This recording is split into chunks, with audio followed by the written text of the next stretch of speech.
Hey, this is David from the Modern Martial Artist, and that was an epic fight. Another good one. That to me far surpassed the last mega fight, I guess, the Maymac. It was good for different reasons. This one was two very technical masters who knew the sport inside and out. Just give everything they had, pretty much. And Maymac was more not just the novelty, also proving that MMA, the skill levels there, even if they're not specialists, with McGregor doing so much better than expected, at least on my account. A lot of people expected him to knock out Mayweather. But, and it was a great send off for Mayweather, too. And it was interesting seeing how a boxer who utilized grappling so much with. Dealt with someone who was very used to grappling, and it was fun seeing Mayweather fight going forward again. That was cool. But this one was just so. It was my favorite kind of fight because it was technical, but it was exciting, all at the same time. I need to watch over it again. I'm watching it right now again too.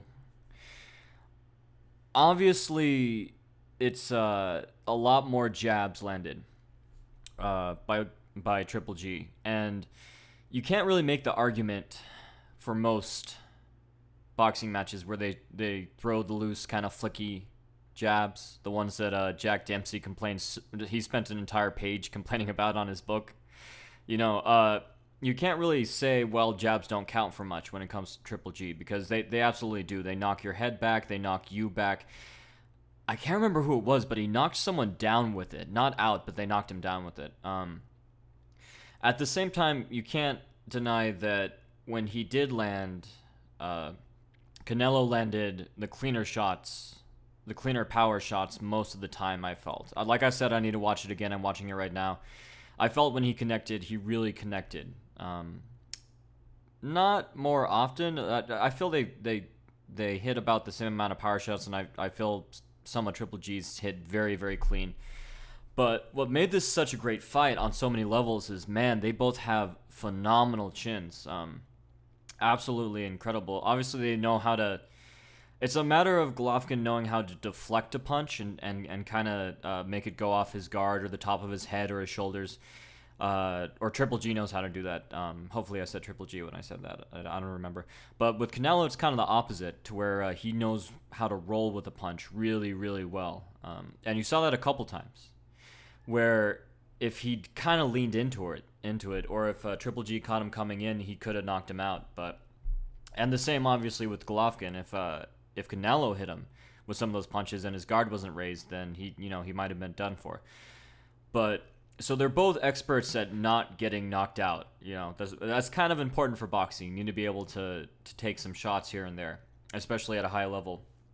But aside from it being an offensive fighter with good jabs, just chasing someone, and then another fighter who's more defensive counter kind of going around the ring.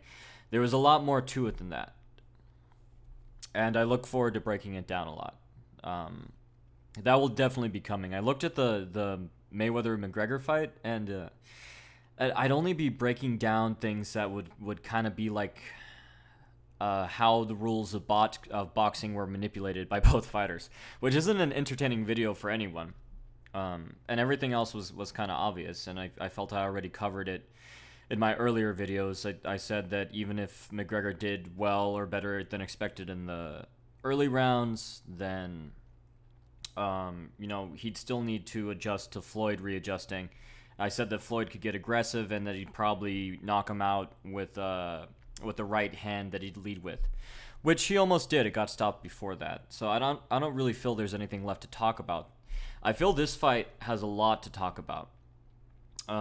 What really excites me is that I was hearing in this clip real quick. I was hearing. I couldn't hear much because I watched it in a bar with my wife and some friends, but I was hearing Canelo's corner say that when Triple G was pivoting to throw his cross when Canelo was going off the ropes and Triple G was pivoting trying to follow him, that Canelo should then counter. I think they said counter with a hook, and I think it led to an incredible exchange where there was like, I think it was just back and forth, like 5 misses from each guy. Just absolutely incredible defense from both sides.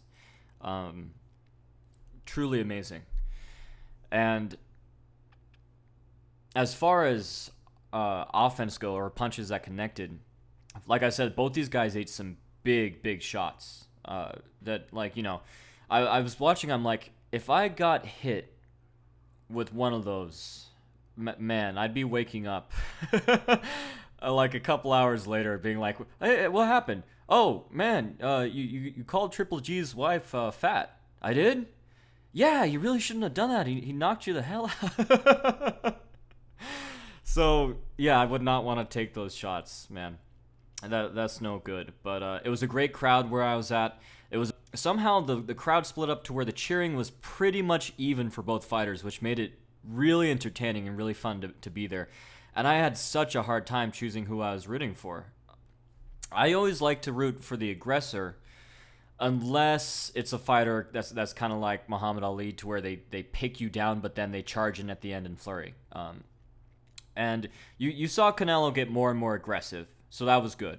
That was really good when I think he realized that he might lose on points. And you never know what the hell could happen with judges, and we'll talk about that in a second, because that's kind of what's on everyone's mind at this point is corrupt judging.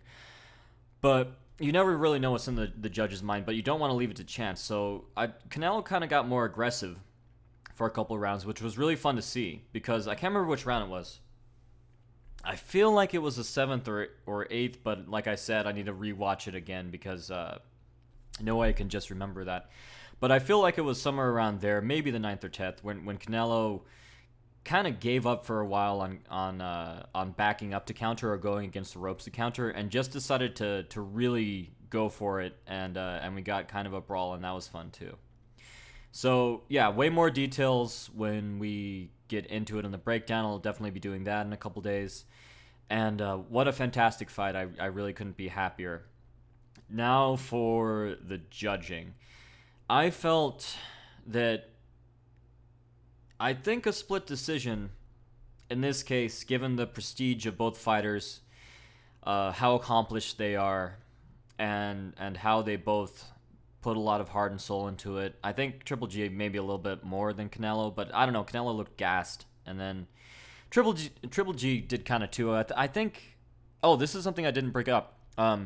Triple G, I wasn't sure if he's, his earlier fights, he was able to really put a lot more power into his punches and hit a lot faster at the end of his fights. And I'll go back to the scorecard in a minute, I promise. But this one, I wasn't sure if it was his age. I think more likely it was Canelo's shots to the body, or the fact that Triple G just missed so many punches and that tires you out. But his punches did not look like they were snappy or clean, or even had the wind-up power on them. The stretch shorten cycle, the elastic tension, whatever you want to call it. It didn't even seem to have that. He didn't seem to be putting as much torque into his punches, or as much snap, or they didn't seem as stiff. He wasn't tightening as much. They weren't as stiff. He wasn't tightening at the end of them. And more than anything, they just didn't look sharp. And like I said, maybe age. He's definitely getting up there. That would warrant some slowdown. But I think it was the missing, and then I think some of those body blows probably got to him. And then he got this bad uppercut. And he gave Canelo a pretty good one too. But he got this bad uppercut that he didn't really try to ride at all. Didn't try to, to lean back on it, or couldn't, or didn't acknowledge it in time. And he got turned into like 5 chin guy for a second. That guy you see at like the pasta restaurant with like the 3 chins, like the Monty Python meaning of life guy. He got turned into that guy for a second. And that was bad, and he kind of slowed down after that. I think he was actually, both of them were kind of shook up at certain times. But what was interesting is that both of them respected each other enough to not go in for the kill afterwards. I think there were a couple times Triple G really knocked Canelo, but he didn't know, and I sure as hell didn't know, if he was just playing possum. because that's something he's known to do, and obviously he's much more subtle at it than Ali, who made it kind of into a spectacle, questioning if the person's being mocked or tricked or whatever. But Canelo, couple times I just thought he could have been swarmed and destroyed, and with the uppercut he gave Triple G, I thought that was a time that he could have actually done that, because even though Triple G was pressing forward, something about the way he moved made me think he was acting. That he was obviously pretending it didn't hurt as bad as he did. All boxers do that. But something about the way he was moving made me think he's pressing forward and he's kind of desperate at this point, and he took a while to get going after that. This is all from memory. I could be off. I'm not intoxicated this time, thankfully. I decided to watch this one just kind of, and it was just as fun too, actually. So I think I might do that, because I'll give a better, clearer analysis after it if I want to do this again or whatever. But anyways, I'm so sorry. Back to the sports card. The scorecard. So the scorecard. Yeah, the scorecard. I could, like I said, for all those reasons, it could definitely warrant a draw, and I'd be very happy to see this fight again. I feel like Triple G edged it, and so I kind of feel bad for him, because he's waited so long for this fight, and he's not getting any younger. And if the slowdown is due to age, it's especially bad because he took much more damage than he's used to taking. Like I said in my breakdown, he's willing to take some shots to give some harder shots and knock the guy out. He mostly just deflects off his guard, uses kind of his whole upper body as kind of a block, kind of like an angled block. But he was taking some legitimately bad shots, and who knows how that's gonna affect him. There was one that wasn't the uppercut. He seemed to be turning out of it, but it still snapped his head back. I think it was a cross. Might have been a rear hook. But he got more damage, and he's getting up there. And Canelo's still reasonably young. So it's just not good for him, and I feel bad, even though it could be warranted. But that one judge, everyone is saying that she's horribly corrupt and that she doesn't know what she's talking about and that she was bribed. And I just want to say that I 100% completely agree. I think you either have to be a blind person to score it that way. I think it was 118. Man, it was basically saying that Canelo won 10 of those rounds, which there's no way a person could know so little about boxing. Because I feel a casual fan, like, let's say that she's I don't know if you remember this movie. It's it's very bad. I loved it as a preteen. Kung Pao Enter the Fist, and there's that guy Wimp Lo, right? And Wimp Lo just says he keeps getting beat up, and he goes, "I'm bleeding, making me the victor." And the guy goes, "Forgive Wimp Lo, we taught him wrong on purpose, as a joke." Like, I don't know if she was trained under Wimp with that same philosophy, because a casual fan, someone who doesn't, casual fans don't pay attention as much to body blows or counters or what's going off the guard or how clean a shot hits. A casual fan would have given it to Triple G way more than it actually was, and I still feel Triple G won, but a casual fan would probably have thought he won a lot more than he actually did. But that much, 10 rounds, that's for Canelo, that's like, a casual fan. So it's not that she doesn't know anything, because a casual fan would have called it for Triple G, and apparently she got her job through her husband, so that's always great when your relative or your spouse does something, so you get that honor and that prestige and that responsibility. That's always great. But it goes beyond. It has to go beyond her not knowing anything. You think apparently she's had I think her name is Bird or Beard or Byard. I don't know how it's. I've only seen it spelled. But apparently it's she's had a lot of controversies in the past with this kind of thing, in MMA too. So she's kind of diluting and corrupting both sports. And boxing has a bad reputation. And it's a warranted bad reputation for the scoring, and it really turns off fans, especially people who tune in. All the people who tuned into this thinking that they knew what was going on, and they're like, "What the hell is that?" That's gonna turn them off. So MMA doesn't need that, because MMA has had that before, but it's not. It doesn't have that reputation as bad as boxing yet. But if people like her keep worming their way in, it will. And it's certainly not doing boxing any good, especially when boxing's finally getting some attention. Finally, because of I mean, if you're a boxing fan and hate McGregor, at least acknowledge he brought in a lot of new fans for you guys, and I'm really happy about that. I think boxing, I said before, I love them both. Boxing feels more, I don't know, just kind of raw or elemental to me, even though I think I'm better as a martial artist with my feet than with my hands, because I just started so much younger in karate when I was a kid. Hitting something just feels like, I don't know, more personal, more real. I connect with it more as a fan, than as a fighter, I guess. And I love that aspect of it. But at the same time, it's had so long to evolve as a sport that you get this technical aspect of it that's really great to watch too. And man. To kind of bring in new fans and get them excited about it, and then for the corrupt judging to kind of come in is not good.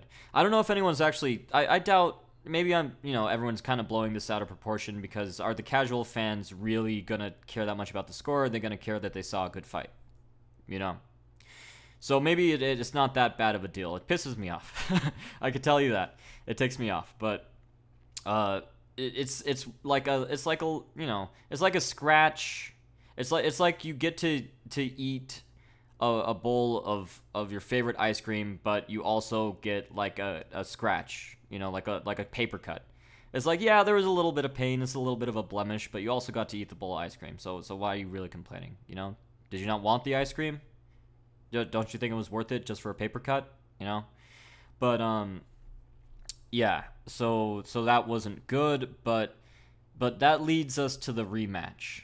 I think if either fighter won or lost on the scorecard, there would have been, there would have been a call for a rematch regardless, just because it's such a great fight, and both fighters hit each other hard and weren't able to knock each other out, and the fact it went to decision meant that they'd both be going for a knockout much, much harder the next fight too. You would assume.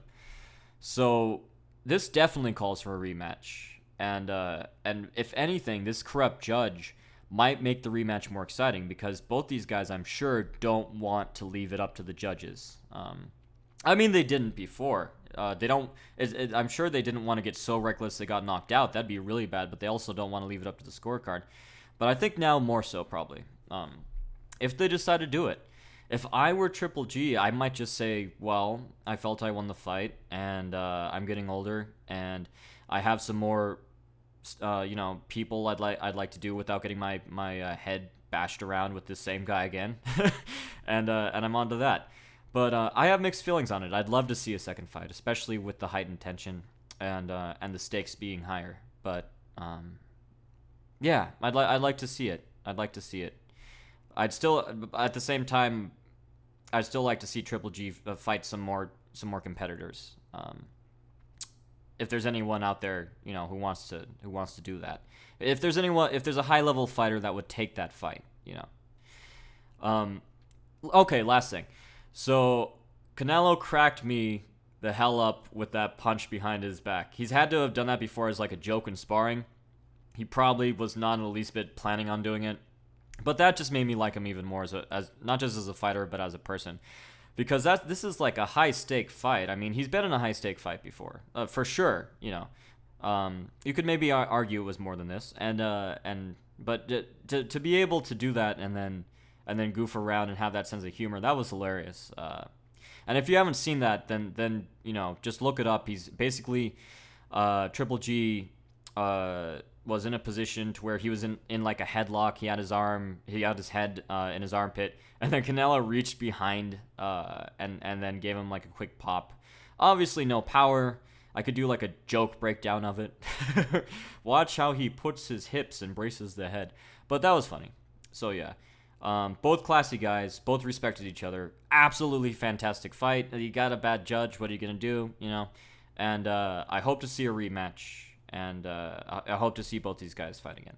So that's it for this decidedly more sober post-fight podcast. I hope you guys are having a great day or night at this point. I should probably do something fun because it's Saturday. Yeah, happy training.